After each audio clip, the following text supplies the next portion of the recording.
All right, let's dive into DeepSeekMath, Oh, pushing the limits of mathematical reasoning in open language models. okay. This paper really caught my eye.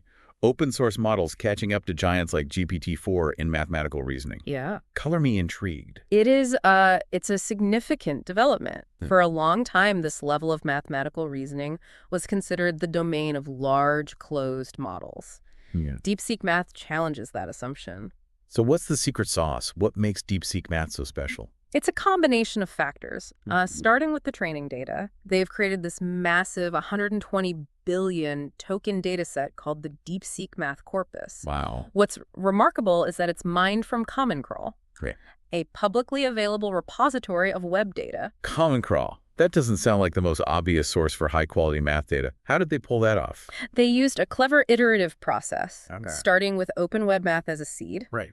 They employed fast text, a library for text classification, to identify and extract relevant mathematical content from Common Crawl. This approach allowed them to build a data set that dwarfs those used by other models like Minerva, emphasizing the importance of both data quality and scale in achieving high performance. So it's not just about having a lot of data, it's about having the right kind of data. Yeah. Carefully curated and refined. Yeah. That makes sense. The paper also mentions multilingual capabilities, right? Yes. DeepSeekMath demonstrates strong performance on both English and Chinese mathematical benchmarks, Interesting. highlighting its versatility and potential for broader applications. The authors also took steps to mitigate benchmark contamination, Right. ensuring the model's performance reflects genuine learning and not simply memorization of specific benchmark problems. That's a crucial consideration, especially when evaluating a model's true capabilities. Right. Now let's talk about the model itself. They introduced DeepSeekMath Base 7b. Okay. What can you tell me about this foundational model? DeepSeekMath Base 7b is initialized from DeepSeek Coder Base v1.57b, a model initially focused on code understanding. They pre-trained this model on a massive data set comprising math, code, and natural language data. What's interesting is that despite being 77 times smaller, it achieves performance comparable to Minerva 540b on benchmarks like GSM-8K and math. That's impressive. Hmm. Achieving such performance with a fraction of the size speaks volumes about the efficiency of their approach. And how does this model actually tackle math problems? DeepSeekMath Base employs a variety of problem-solving strategies. Okay. It can solve problems with step-by-step reasoning using chain-of-thought prompting, where the model generates a series of intermediate steps to arrive at the solution, mimicking human problem-solving processes. So it's not just crunching numbers, it's actually demonstrating a logical thought process. Yeah. That's a significant step towards more human-like reasoning. Absolutely. It also utilizes program-of-thought prompting, where the model writes and executes Python code to solve problems, leveraging libraries like Math and SIMPy to perform complex calculations. This approach demonstrates the model's ability to integrate code and mathematical reasoning, a potentially powerful combination for tackling complex problems. It's like giving the model a toolbox of computational skills to complement its mathematical knowledge. And what about its performance on formal theorem proving? The paper highlights DeepSeekMath Base's success on Mini-F2F, a benchmark specifically designed to evaluate formal theorem proving capabilities. This demonstrates the model's capacity for high-level mathematical reasoning, pushing the boundaries of what's possible with open-course models. It seems like DeepSeekMath Base is a very versatile model, excelling in a wide range of mathematical tasks. But they don't stop there, do they? They go on to further refine this base model. You're right. They introduced DeepSeekMath Instruct 7b, a fine-tuned version of the base model, specifically trained on a custom dataset of 776,000 examples designed to enhance its problem-solving abilities. Tell me more about this custom dataset. What makes it so special? This dataset is rich with solutions presented in various formats: chain of thought, program of thought, and tool-integrated reasoning. Okay. It encompasses a wide range of mathematical problems, including both English and Chinese, spanning diverse fields of mathematics. This comprehensive dataset equips DeepSeekMath Instruct 7b with the knowledge and strategies needed to excel in various mathematical reasoning tasks. So they essentially took an already capable model and put it through a rigorous training regimen, honing its skills and broadening its expertise. Yes. And how does DeepSeekMath Instruct 7b stack up against the competition? DeepSeekMath Instruct 7b goes head-to-head with leading models including GPT-4, Gemini-Ultra, DeepSeek LLM Chat 67b, and Intern LM2 Math 20b. They tested it on GSM-8K, Math, MGSM, and ZMath, a diverse set of mathematical reasoning benchmarks. A tough lineup. How did it fare? The results are quite compelling. DeepSeekMath Instruct 7B outperforms many open-source models and even some closed-source models on the math dataset, a challenging competition-level benchmark. This achievement demonstrates the model's ability to compete with the best in the field, solidifying its position as a game-changer in the landscape of open-source AI for mathematical reasoning. That's a significant accomplishment. Yeah. And it raises an interesting question. What makes DeepSeekMath Instruct 7B so effective? Is there something unique about its training process that contributes to this impressive performance? That's where reinforcement learning comes into play. They introduce a novel algorithm called Group Relative Policy Optimization, or GRPO, to further enhance DeepSeekMath Instruct 7B. GRPO. Yes. I'm not familiar with that one. Can you elaborate on how it works and why it's significant in this context? GRPO is a variant of Proximal Policy Optimization, or PPO, a commonly used algorithm for reinforcement learning. However, GRPO is designed for greater efficiency. It forgoes the traditional value function used in PPO, opting instead for a simpler approach that compares groups of outputs to estimate a baseline for improvement. This reduces computational resource consumption, which is crucial when working with large language models. So GRPO is all about optimizing the learning process, making it faster and more efficient. And how does this translate to actual performance improvements? They apply GRPO to DeepSeekMath Instruct, creating DeepSeekMath RL7B. This model surpasses all other open-source models in its size category on both GSM-8K and Math. What's remarkable is that they achieve this using only a subset of the data used for instruction tuning. That's some serious optimization. Achieving such significant improvements with less data really speaks to the power of their approach. So we've covered the model's architecture, training data, and the reinforcement learning process that pushes it to the next level. But I'm curious, what broader insights did the researchers glean from this journey? Did they uncover anything beyond the specifics of DeepSeekMath itself? They did. Let's move beyond DeepSeekMath itself and explore some of the broader conclusions they draw from their research. This is where things get really interesting. One long-held assumption in the field is that code training enhances a model's reasoning abilities. This research provides evidence to support this claim specifically in the context of mathematics. So training a model on code makes it better at math. How did they test that hypothesis? They designed experiments comparing models trained on code first, then math, to those trained on general language data first, then math. Okay. The results were striking. Yeah. Models with that initial code training demonstrated significantly better performance on mathematical problem solving, regardless of whether tools like Python were available. That suggests that the logical structure and problem-solving skills inherent in coding provide a solid foundation for mathematical reasoning. Precisely. They also found that combining code and math data during training helps mitigate catastrophic forgetting. This simultaneous training approach enhances both coding and mathematical reasoning abilities, creating a synergistic effect. It's not about choosing one or the other. It's about finding the optimal balance between code and math training data to maximize performance in both domains. Now, let's talk about another interesting observation from the paper. Many math-focused models utilize ArcSIF papers in their training data. Did DeepSeekMath follow that trend?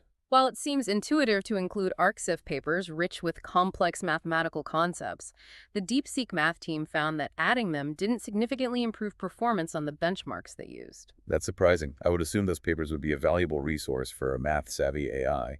It's important to note that their findings come with caveats. They only tested the impact of ArcSIF papers on the specific benchmarks used in their study. Further research is needed to explore the potential benefits of incorporating ArcSIF papers in different contexts and with different tasks. So the role of ArcSIF papers in training math-focused models is still an open question, ripe for further investigation. Now let's shift gears and delve deeper into the reinforcement learning aspect.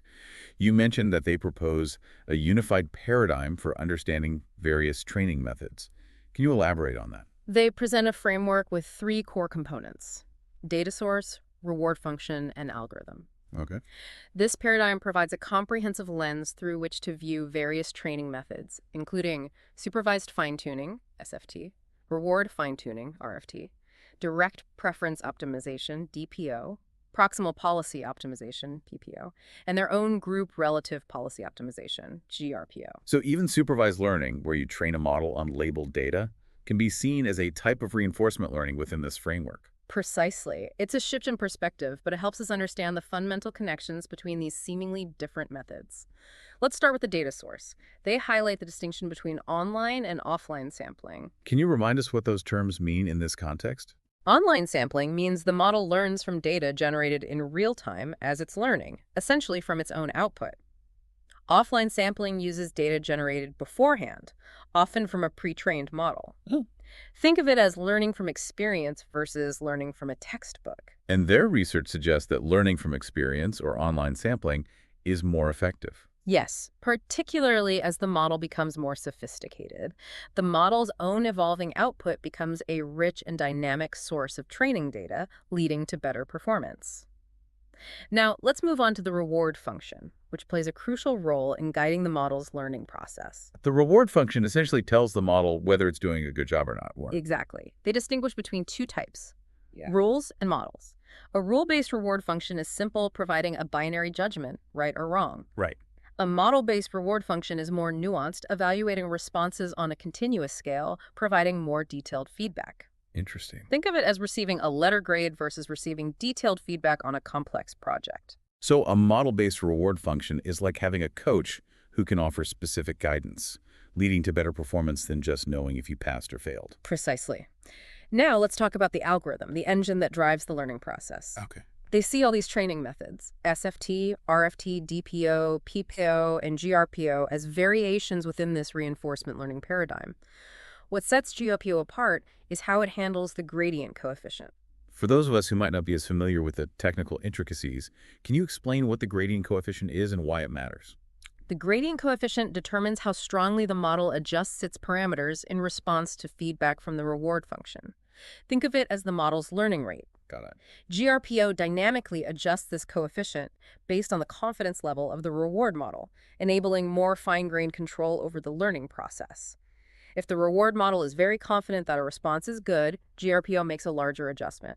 If the reward model is less certain, GRPO proceeds more cautiously. So GRPO is essentially making the model a more discerning learner, adapting its learning rate based on the quality and reliability of the feedback it receives. Precisely. This nuanced approach contributes significantly to DeepSeekMath's impressive performance. In contrast, methods like online RFT don't differentiate between the strength of positive and negative feedback, limiting their effectiveness. It's fascinating how these subtle differences in algorithm design can have such a profound impact on a model's learning process and ultimately its performance.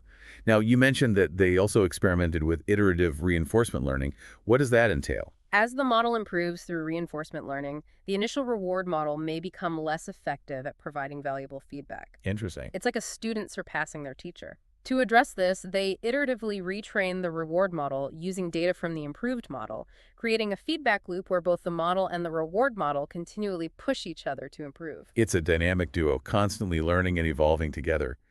Did they observe any performance benefits from this iterative approach? Yes, particularly in the early stages of training.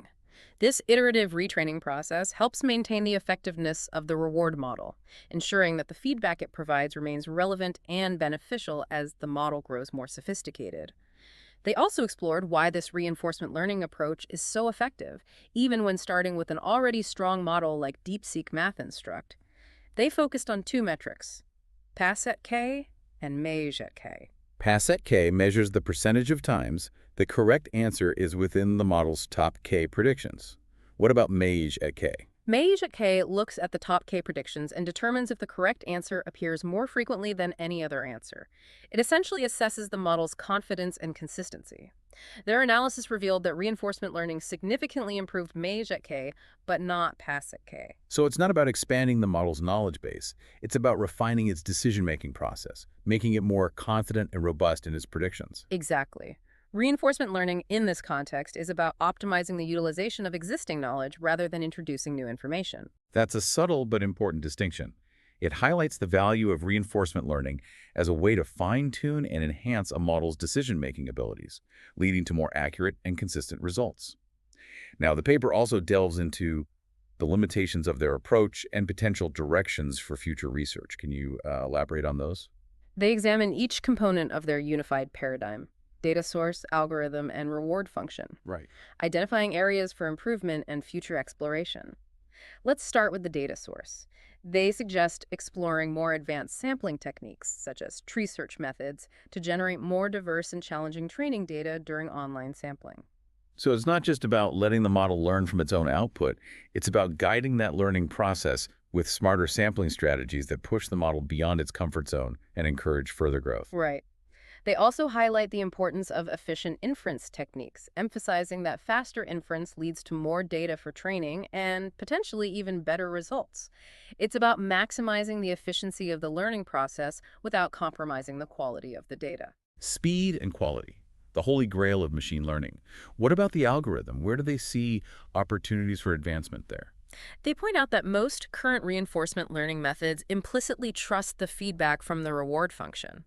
However, reward signals can be flawed or noisy, even with meticulously crafted datasets. That makes sense. It's like blindly following directions from a faulty GPS. You might end up lost despite your best intentions. Precisely. To address this challenge, they propose exploring algorithms that are more robust to noise in the reward signal. They call these weak to strong alignment methods, training the model to be more discerning about the feedback it receives, focusing on extracting the most reliable signals for learning. So it's about teaching the model to be a bit more skeptical, double-checking its work before making significant changes based on potentially flawed feedback. What about the reward function? Where do they see opportunities for innovation in that area? They emphasize the need for reward models that can generalize effectively, accurately evaluating responses even if they differ significantly from the training data. Without this ability to generalize, reinforcement learning might make the model more rigid rather than improving its adaptability and flexibility. So the reward model needs to be as adaptable and versatile as the model it's training. Are there any other promising directions for reward function research they highlight?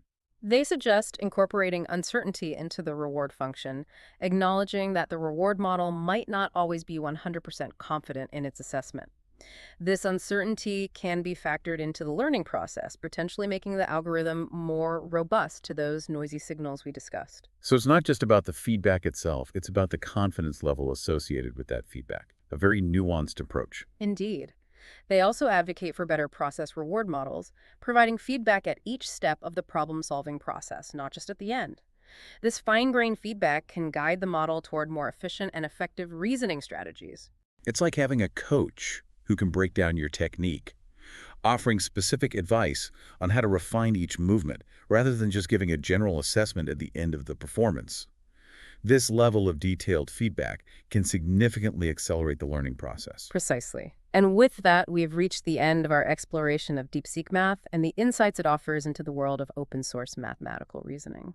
It's been a fascinating journey unpacking the intricacies of DeepSeekMath and the research behind it. So where does this all lead us? What's the significance of this work in the broader landscape of AI and mathematical reasoning? DeepSeekMath is a compelling demonstration of the potential of open-source models to compete with, and in some cases surpass their closed counterparts in the realm of mathematical reasoning. Right.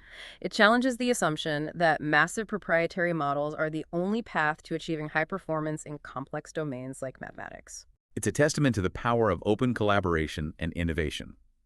By making their research and models publicly available, the DeepSeekMath team is fostering a collaborative ecosystem that can accelerate progress in this exciting field. Absolutely. And the insights they've gleaned from their research, particularly in the areas of data curation, training methodologies, and the role of reinforcement learning, provide valuable guidance for future work in this domain. Their unified paradigm for understanding various training methods, from supervised learning to reinforcement learning, offers a fresh perspective that can guide the development of more effective and efficient training strategies. Their emphasis on data quality over quantity, their meticulous approach to mitigating benchmark contamination, and their innovative use of reinforcement learning with GRPO all contribute to DeepSeekMath's success and offer valuable lessons for the broader AI community. I agree. Their exploration of the synergistic relationship between code training and mathematical reasoning, their nuanced analysis of the impact of different data sources, and their investigations into the limitations of current reward models and algorithms pave the way for further advancements in the field. It's clear that the DeepSeekMath team has not only created a high-performing model, but also pushed the boundaries of our understanding of how to train and optimize models for complex reasoning tasks. Their work has significant implications for the future of both open-source AI development and the pursuit of artificial general intelligence.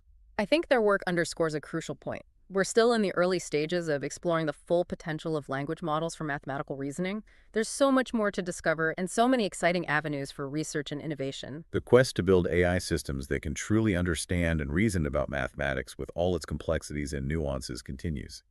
DeepSeekMath is a significant step forward in this journey, and I'm eager to see what the future holds for this fascinating field. As am I.